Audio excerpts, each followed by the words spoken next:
ในการสร้างกำไรมื้อละ100 เหรียญเป็นสิ่งที่ยากบ่เนาะก็สำหรับข้อยแล้วถามว่ายากบ่เนาะมันก็บ่ได้ยากจนเกินไปมันก็บ่ได้ง่ายจนเกินไปเนาะและถ้าว่ามันบ่ได้ยากเนาะเฮาเฮ็ดให้มันง่ายมันสิง่ายอีหลีบ่เนาะมาเบิ่งคลิปนี้นำกันทุกคนเนาะเดี๋ยวคลิปนี้ทุกคนเนาะก็เป็น EP พิเศษทุกคนเนาะเดี๋ยวค่อยจะออกมาเลยเนาะ100กับ11 เหรียญเนาะและเงินจำนวนพันป่ายนี่ค่อยจะเอาเข้าไปไว้เนาะอยู่ในกระเป๋าก่อนทุกคนเนาะโอเคเนาะเดี๋ยวค่อยจะย้ายจากบัญชีจริงเนาะเข้าไปไว้ที่กระเป๋าเนาะและหลังจากนั้นเนาะเดี๋ยวค่อยจะเอาออกมาเนาะอยู่ในบัญชีจริงนี่100กับ11 เหรียญและค่อยจะมาเก็บกำไรเนาะเก็บกำไร100 เหรียญเด้อทุกคนเด้อเนาะ100 เหรียญด้วยงบ100กับ11 เหรียญนี่เนาะมาเบิ่งนำกันว่าค่อยจะใส่เทคนิคตัวใดเนาะค่อยเชื่อเลยเนาะว่าเป็นอีหยังที่บ่ยากจนเกินความสามารถทุกคนเนาะบ่ยากจนเกินความสามารถเนาะเบิ่งนำกันเนาะโอเคเนาะออเดอร์นี้เลยเนาะตามซื้อขึ้นไปออเดอร์เดียวเลยทุกคนเนาะเป็นออเดอร์เดียวเลยเนาะที่ว่าค่อยได้เข้าออเดอร์ไปเนาะมาเบิ่งนำกันว่าจะวินบ่หรือว่าจะเสียเนาะสำหรับออเดอร์นี้ทุกคนเนาะคอยวิเคราะห์ถามเส้นอินดิเคเตอร์เน็ตวอลลุ่มเนาะเส้นมันสีลงมาเนาะและมันเป็นสลับมาเนาะเขียวแดงเขียวแดงเขียวแดงเนาะออเดอร์นี้มาเบิ่งนำกันว่ามันจะสลับขึ้นให้เฮาอีกได้บ่มารอลุ้นเบิ่งนำกันทุกคนเนาะโอ้เสียเลยเนาะโอ้เสียเลยทุกคนเนาะแสดงว่าบ่วินเนาะนี่แหละในการอออินทุกคนเนาะมาเอาออกมาอีกทุกคนเนาะเอาออกมาอีกบาทนี้เด้อทุกคนเด้อในการอออินเนาะมันจะเป็นลักษณะแบบนี้ทุกคนเนาะถ้าว่าเฮาได้เนาะเฮาจะได้ตามเป้าถ้าว่าเสียเห็นบ่เฮาจะติดลบไปเลยเนาะนี่แหละข้อเสียของการที่เฮาเอาออเดอร์เดียวเนาะแต่ว่ามันบ่วินทุกคนเนาะเอาออเดอร์เดียวแต่ว่ามันบ่วินเนาะออเดอร์นี้ขายออเดอร์นี้ขายลงมาเนาะเกือบบ่ทันทุกคนเนาะเกือบบ่ทัน ตามเทคนิคคือเก่าเนาะ Net Volume ทุกคนเนาะNet Volume คือเก่าเนาะมาเบิ่งนำกันเนาะตอนนี้ก็ค่อนข้างที่จะสวิงแน่เนาะขึ้นลงอยู่เนาะทุกคนเนาะมารอลุ้นมานำกันเด้อถ้าว่าบ่วินออเดอร์นี้เฮาก็จะติดลบลงมาอีกทุกคนเนาะเฮาก็ติดลบมาอีกเนาะมาเบิ่งนำกันเนาะนี่แหละทุกคนเนาะถ้าว่าเฮามั่นใจส่ำใดเนาะหลักๆแล้วอยากให้ทุกคนบริหารเงินเนาะแต่ว่าวินออเดอร์นี้ทุกคนเนาะค่อยกาตามเทคนิค Net Volume ไป2ออเดอร์เนาะออเดอร์ที่1เนาะบ่วินเนาะเห็นบ่มันสลับมาค่อนข้างที่จะงามเนาะแต่ว่าบ่วินเนาะออเดอร์ที่2เนาะสลับขึ้นไปเนาะค่อยกดขายลงมาเนาะก็ค่อนข้างที่จะสวิงแฮงเนาะแต่ว่าค่อยเองก็วินในออเดอร์ที่2ทุกคนเนาะเฮ็ดให้ได้ตามเป้าเนาะนี่เลยทุกคนเนาะในการสร้างกำไรเนาะโอ้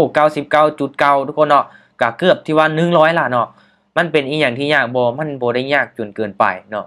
และมันก็บ่ได้ง่ายจนเกินไปทุกคนเนาะบางเทื่อถ้าเฮาไปไม้ใหญ่แบบนี้เนาะ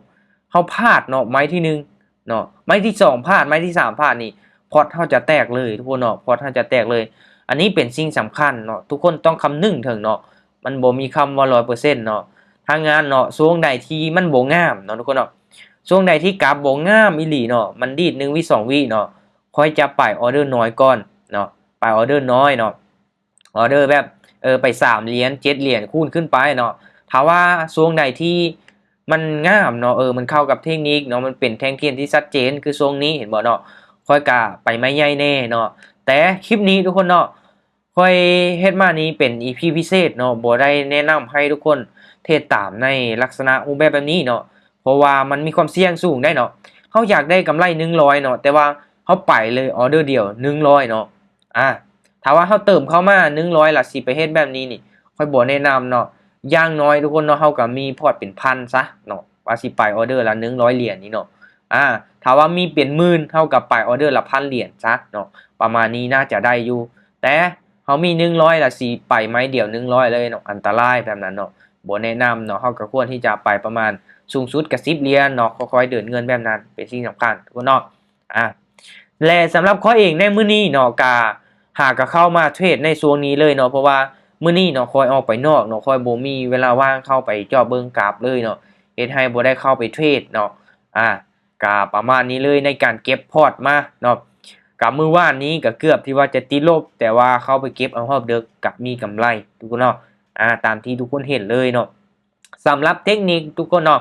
เทคนิคนี้แน่นอนมันมีหลายเนาะแต่สิ่งสำคัญกว่าเทคนิคเลยเนาะก็คือการที่เฮามีแผนการตั้งเป้าได้เป้าเสียใน1มื้อเนาะและมีการลงมือปฏิบัติแบบมีระเบียบวินัยกับตนเองเนาะหลายๆคนนี่เว้ากับตนเองว่ามื้อนี้เขาจะเก็บเอา100เหรียญเนาะแต่บางเทื่อฮอด100ล่ะบ่เซาเนาะไปอีกเนาะเจอกาบบ่งามเอาไปเอามาแฮงเสียซ้ำทุกคนเนาะมันจะเป็นลักษณะแบบนั้นเนาะได้แล้วบ่พอใจเนาะทั้งที่เฮาได้เว้าว่า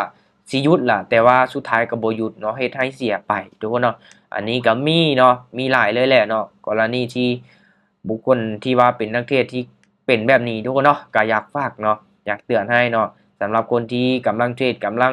ลงทุนอยู่ทุกคนเนาะให้ศึกษาดีๆเนาะให้ศึกษาดีๆเนาะการเทรดอยู่ในรูปแบบ binary option เนาะอยู่ในไทม์เฟรม30วินาทีแบบนี้เนาะค่อยการันตีเลยบ่มีคำว่า 100% เนาะ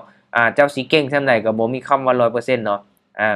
ถ้าว่า all in ไป all in ไปอย่างเดียวนี่เนาะบอกเลยเนาะถ้าเฮ็ดแบบนั้นได้นี่คนที่เข้ามาเทรดคือสิรวยหมดล่ะทุกคนเนาะบ่มีคนเสียดอกเนาะคนเสียแฮงหลายเนาะคนได้กำไรก็น้อยเนาะอันนี้เว้าตามความเป็นจริงทุกคนเนาะคนได้กำไรนี่ส่วนน้อยเนาะส่วนหลายแม่นเสียเนาะแต่หลักๆแล้วนี่ก็เรื่องความโลภนำเรื่องยังบ่มีความรู้บ่มีประสบการณ์อีหยังนำเนาะเรื่องระเบียบวินัยทุกคนเนาะอีหยังต่างๆเนาะบวกกันไปเนาะเรื่องประสบการณ์นี่เป็นสิ่งสำคัญนะเนาะว่าเรื่องประสบการณ์ทุกคนเนาะถึงแม้ว่าเฮาสิเรียนมามื้อนี้มื้ออื่นเนาะแต่ว่าสิสู้กับประสบการณ์เนาะเป็นปี1 2 3ปีมันสู้บ่ได้อยู่แล้วมันเทียบบ่ได้ทุกคนเนาะเพราะว่าในการที่เฮาเข้ามาเทศบ่ได้หมายความว่าเฮามีแต่เฮาคนเดียวเนาะมันมีหลายทุกคนเนาะบุคคลทั่วโลกเลยเนาะถ้างั้นก็ให้ทุกคนพัฒนาตนเองเนาะศึกษาพัฒนาไปสำหรับเทคนิคการเทศเนาะโอเคทุกคนเนาะสำหรับคลิปนี้เนาะก็เป็น EP พิเศษเนาะก็เอาเป็นกรณีศึกษาให้ทุกคนเนาะหรือว่าทีมงานที่กำลังเทรดกำลังลงทุนอยู่เนาะให้ตั้งใจทุกคนเนาะให้ตั้งใจศึกษาหาความรู้เนาะพัฒนาตัวเองอยู่เรื่อยๆเนาะทุกๆการลงทุนมันก็มีความเสี่ยงเนาะการลงทุนในวงการเทรดนี่แฮงมีความเสี่ยงสูงเนาะแต่ว่าผลตอบแทนมันก็สูงตามที่ทุกคนเห็นเลยเนาะโอเคสำหรับคลิปนี้ก็เฮ็ดมาบ่ได้เป็นการแนะนำหรือว่าเชิญชวนแต่อย่างใดเนาะแต่ว่าเป็นการแชร์แบ่งปันความรู้แบ่งปันเทคนิคเนาะของข้อยเองให้คนที่กำลังเทรดกำลังลงทุนอยู่เนาะโอเคแน่นอนทุกคนเนาะทุกๆการลงทุนมีความเสี่ยงเด้อเนาะและสำหรับไผที่สนใจอยากเข้ามาศึกษาเรียนรู้อยู่ในกลุ่มอยู่ในทีมของข้อยก็ยินดีเนาะยินดีต้อนรับยินดีให้คำปรึกษาเนาะเข้ามาศึกษาเรียนรู้นำกันได้ทุกคนเนาะโอเคสำหรับคลิปนี้ก็อย่าลืมกดไลค์กดแชร์เนาะกดติดตามให้เด้อทุกคนเด้อโอเคสำหรับคลิปนี้ก็บ๊ายบาย